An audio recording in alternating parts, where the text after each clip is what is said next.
Labadiena. So here's the deal.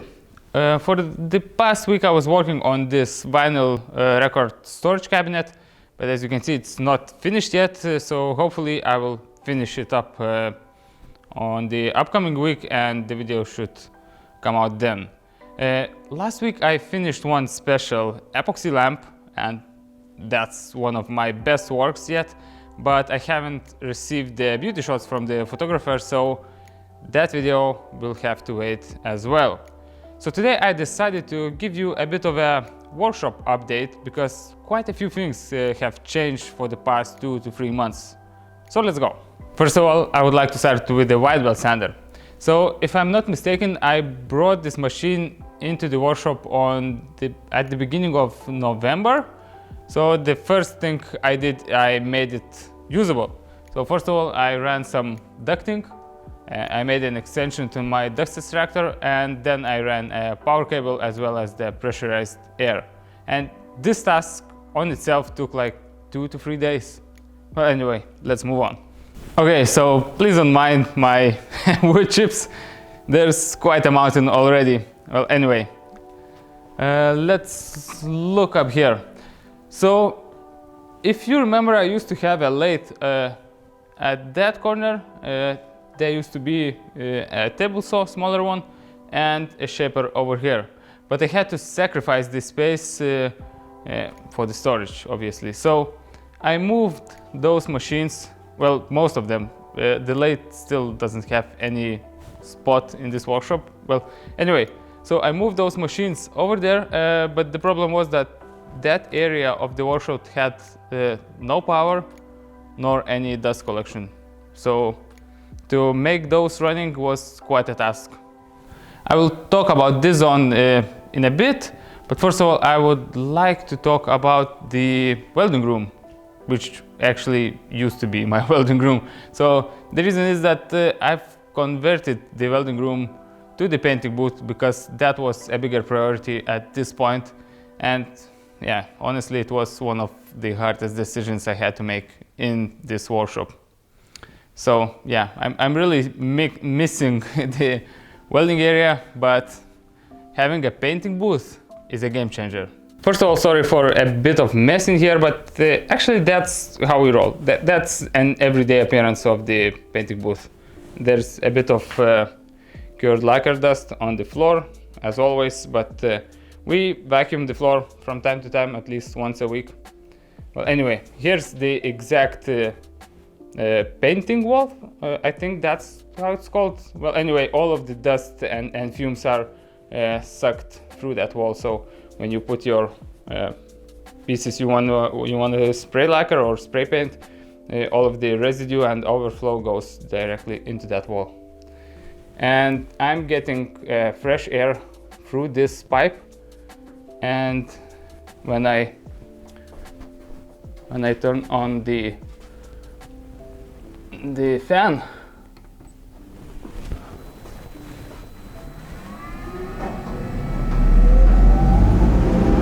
so it sucks the air through here, and the fresh air is dropping through that grit, and I don't get any dust from the workshop once I'm using it.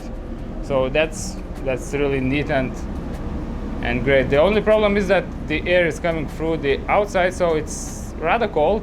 It depends on how much degrees is outside, but there's a heater up there, so it kind of heats that air a bit.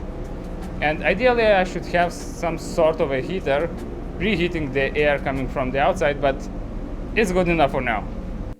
Well, anyway, and I've moved that heavy compressor. Not I'm alone, we needed 5 men to lift that compressor up there, so it lives on the ceiling, and I think it's a great spot because I can access the drain. This is the drain from the compressor, so I can easily drain it whenever I have to, and it just saves space. It lives up there, it kicks on whenever needed, and yeah, think it's a great spot for it.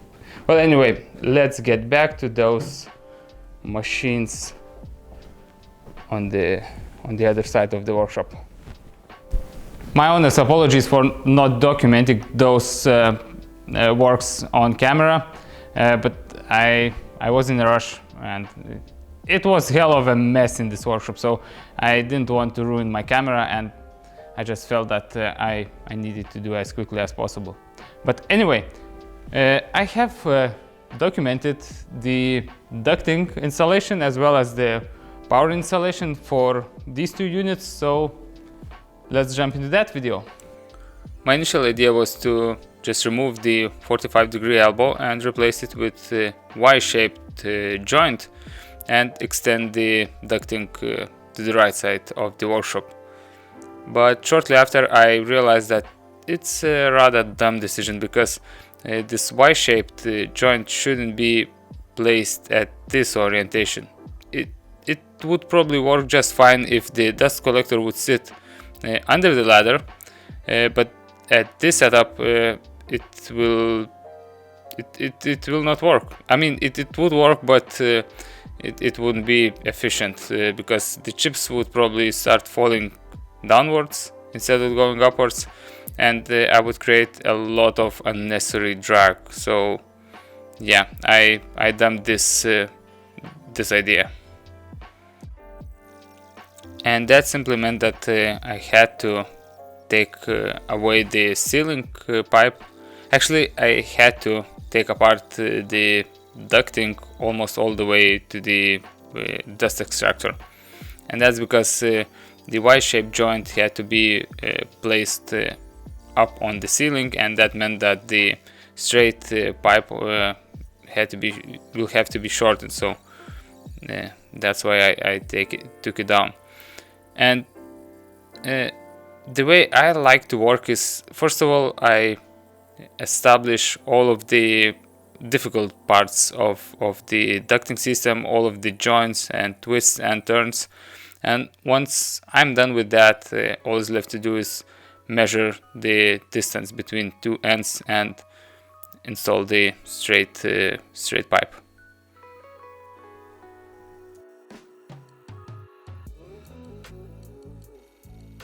And usually I do these kind of shop maintenance works during the weekend, because I'm the least distracted at this time, and also I find to have time during weekends, because on the work days it's usually impossible because somebody is working and we have to use machinery. Well, anyway, that brings up quite a problem, because I can't just go to the store and buy these special fixtures for this ducting, so that means I have to fabricate my own. Luckily, I have most of the tools I need, and it's not a big problem. Well, anyway, I made the fixture for the pipe, and now I'm about to set it in place.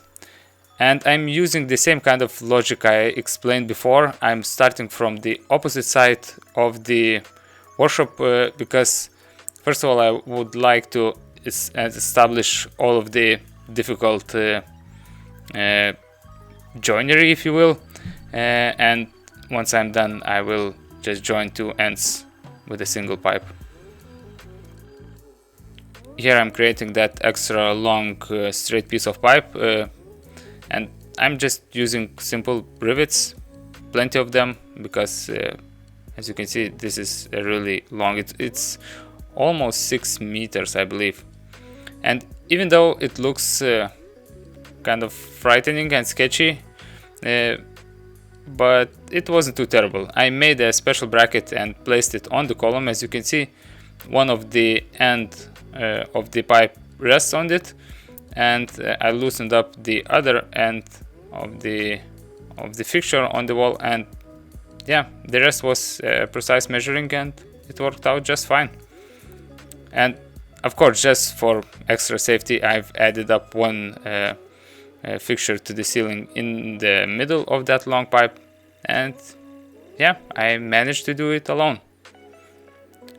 Anyway, now it was like an ease, fun part, just adding those extra extensions to the table saw as well as the shaper.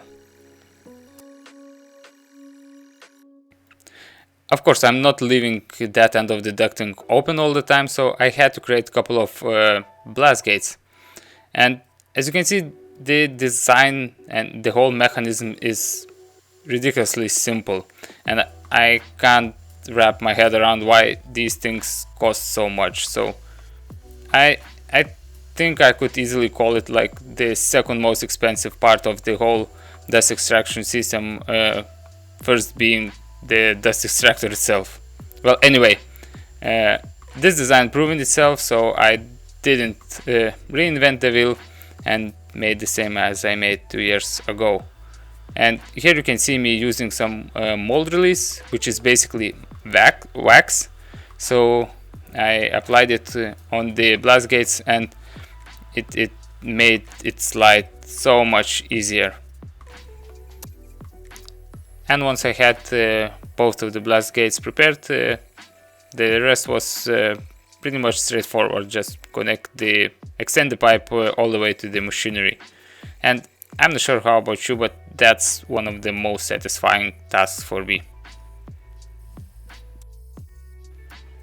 And one of the last tasks was to bring the machines to life. I tried to do as much of the work on the ground as possible, because working on the ladders is stressful and somewhat dangerous, so I tried to spend as little time on the ladders as possible. And here you can see me just joining the cable to the junction box, and I ran it behind the ducting just so I wouldn't have to use any kind of shielding on the wire, and the ducting works as a protector itself.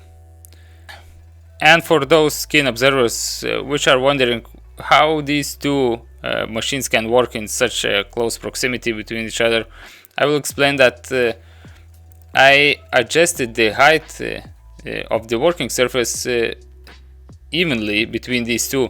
So basically, once I work on the table saw, the shaper works as a outfit table, and vice versa. I was a bit doubtful that it might not work because of that big gap between the machinery, but it ended up working just fine, and I'm really glad I took this decision. I can't stress enough the difference between my workflow I used to have and I have now. Previously I used to run with a flexible hose to each of these machines, and that kind of used to knock me out of my workflow, and now I don't have to worry about dust collection anymore. I'm super pumped. Hopefully there was at least a tiny bit of useful info for you too, and yeah, I would like to sincerely thank you for watching, and I hope to see you on the next video. Bye bye!